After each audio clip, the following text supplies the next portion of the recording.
Hi అండి. అందరికీ praise the lord. అందుకు నా కృప నీకు చాలును. బలహీనత యందు నా శక్తి పరిపూర్ణమగుచున్నదని ఆయన నాతో చెప్పెను.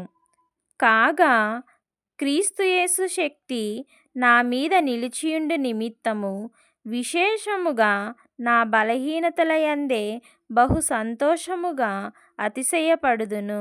కొరింథీయులకు రాసిన 2వ పత్రిక 12వ అధ్యాయం 9వ వచనము. ఈ వాక్యానుసారంగా జీవించులాగున ఈ వాక్యం మన హృదయాలలో ఫలించునుగాక. ఆమేన్.